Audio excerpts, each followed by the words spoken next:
No. Posibleng may kinalaman daw si dating Pangulong Rodrigo Duterte sa hinaing reklamo sa Korte Suprema laban sa ipinasang 2025 national budget. Giit ni House Assistant Majority Leader Zia Alonto Adyong, pwedeng politika raw ang motibo. Nitong Lunes lang na maghain ng petisyon ng kampo ni Davao City 3rd District Representative Isidro Ungab at Attorney Vic. Grabe, no? So, wala na silang palusot dito sa blank items kasi nilaglag sila ni Kimbo, naalala nyo? Panay ang tangge, wala akong nakitang blank items. Sinasabi nila, wala namang problema doon. Tinatangging may blank items. Ang dami pong mga members nung vice camera na yon at pati hindi members. Sinasabi walang blanco yung yung vice cam na yon. Oh. Pero nilaglag sila ni Kimbo at sinabi meron. Oh. So naubusan na sila ng palusot. Ngayon naman ang palusot nila, mastermind si PRRD. Siya ang may kasalanan nitong blank items na ito. Oh. Matindi, no? Rodriguez para questionin ang pambansang pondo. Yan ay matapos makitaan ng umano'y 28 blank items ang ilang 28 blank items, ha? Halaga ng pondo sa Bicameral Committee Report. Kung titingnan mo rin kung who are the people. Ito mga Adjong! Ito mga umiepal na namang natin mga congressman, no? People behind the filing of the questioning the budget before the Supreme Court. They are all well connected with the Duterte. Ang tono nitong mama na ito, itong si Adjong na ito, connected. Pasimuno, PRRD. Lahat. Kaya daw nagkaroon ng problema. Hindi po, Adjong. May problema tayo sa blank items. Given na po yun. Kahit nga kakampin yung si Kimbo, nilaglag na kayo. And that is illegal. Bakit po? Ipapaliwanag natin, ha? Sino ang nag-fill up nung blank items? Okay? Ito wag na natin pagtalunan kasi may mga pumapasok na bashers dito. Sinasabi walang blank items. Meron pong blank items. Inamin na. Okay? Kasi po, meron pong binabalangkas po itong budget ng House at saka ng Senado. Yan po yan. Tapos, yung mga hindi mapagkasunduan, babalangkasin pa rin yan ng tinatawag nilang vice cam. Itong BICAM na ito pa nga ay kine-question dahil ito daw ay unconstitutional. Kasi lahat dapat ng tungkol dyan sa budget ay dapat pinag-uusapan ng buong Kongreso. Ng buong kasama ang Senado. Okay? So hindi lang yung mga ilang members ng BICAM na kung tinitingnan ay talagang ang may control lang dyan ay House Speaker, Senate President at saka yung appropriation which is before si Saldico, ngayon si Kimbo. Naiintindihan natin. So may blanco. Bawal po yung blanco na yon. Pero meron din pong yung pinirmahan ni BBM totoong hindi na blanco. So from blanco at hindi na blanco, sino ang nag-fill up? Bawal yon. Kasi ang sabi ni Kimbo, ito daw ay finil upan ng mga staff ng vice scammer. Kita nyo kung gaano sila ka-scammer? Hindi po pwede yun. Hindi po typo error ang blanco. Hindi po nagkamali sa grammar, hindi nagkamali ng spelling. Blanco po. At yan po, ang usapin po dyan ay bilyong-bilyong pera ninyo. Pera ng bawat isang Pilipino. Hindi pwedeng staff ng mga politiko ang mag-fill up niyan. Naintindihan nyo na ang problema. Ito naman, pasok naman ito mga young guns na ito, pasok naman to si Adjong, hindi yan ay pinupolitika lang ng mga Duterte. Kasala, naubos ang palusot nitong, nakita nyo na kung gaano ka-kitid ang utak nito. At nakikita nyo ang kanilang tono.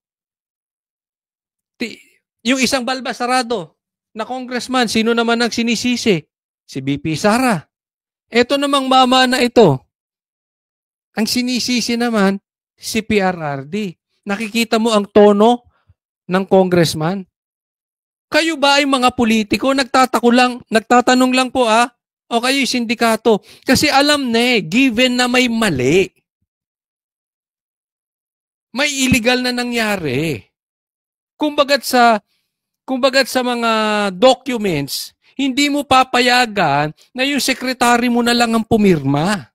Mali po yun. Tapos, imbis na inaayos ninyo, pinagtatanggol nyo pa. Para kayong mga sindikato niyan. Giit ni Adyong, tingin din ni dating Senador Franklin Drilon ay may kinalaman ng mga Duterte sa petisyon sa budget. Dagdag pa ni Drilon, tila ito na raw ang pinaka-corrupt na budget. Pakinggan nyo mabuti ito si Drilon Drilon, wag mo masyadong ipikit ang mata mo. Kasi lagi ka naming nakikitang natutulog dyan sa session nyo. Baka mamaya habang ini-interview, mapikit ka, makatulog ka dyan. Pakinggan nyo mabuti dahil si Drilon, kokontrahin si Drilon. Ang gulo nun, Coach Oli. Si Drilon, siya mismo kokontrahin niya sarili niya. Pakinggan nyo yung una niya sasabihin. Nagawang politika ng mga grupo ni Duterte, ginagawang politika at pinapaniwawala ang taong bayan na mali ito. Anong una niya sinabi? Etong tungkol sa blank items ay pinupolitika ng mga Duterte. Pinapaniwala ang mga tao na mali ito. So, ibig sabihin, para sa kanya, tama naman yung blank items. Mali si PRRD. Kung susundan mo yung kanyang sinabi, pinupolitika lang Pinapaniwala lang ng mga Duterte ang taong bayan na mali ito Pakinggan nyo susunod niyang sasabihin. 4 na taon ako sa Senado. 4 na taon siya sa Senado. 24 na taon akong tumingin. 24 na taon akong tumingin sa Senado. Ang national budget. Ito po. 4 na termino. So 6 times 4 kasi 6 years. 24 na taon siyang tumingin sa budget. Ulitin natin.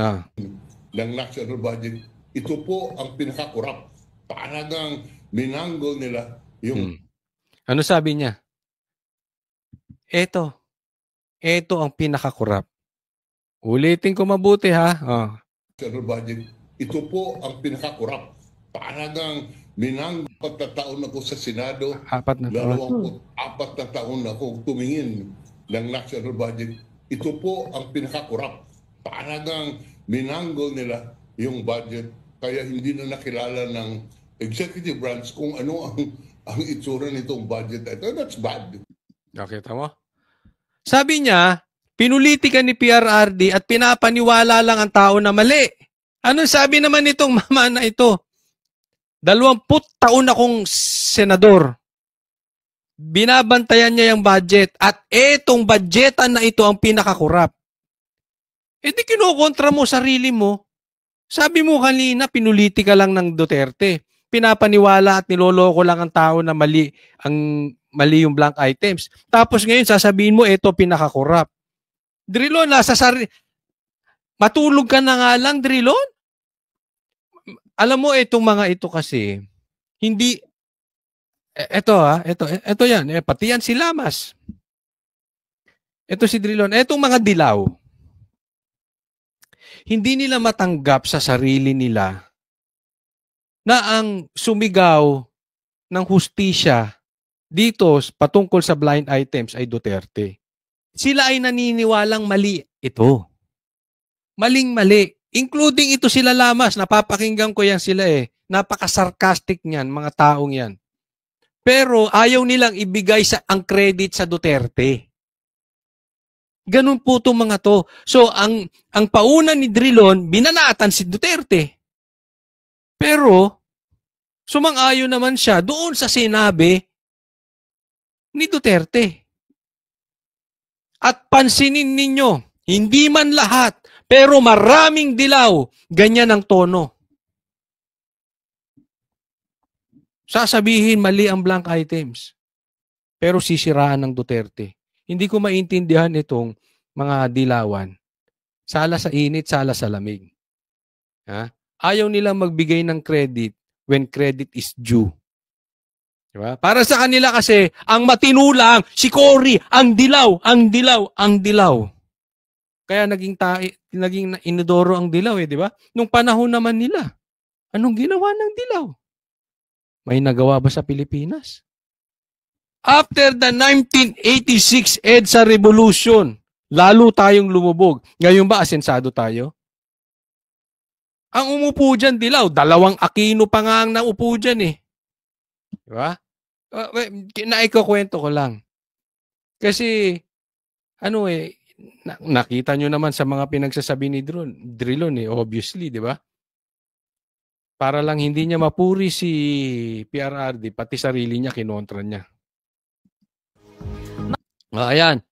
Mamaya, pag-uusapan muli natin ang patungkol dito sa budget kasi may problema dito. Ang sabi, hinain na ni Ungab at ni Attorney Big ito sa korte at sinasabi na itong budget na to ay unconstitutional. Ang sinasabi nila, teka muna, may problema tayo dyan.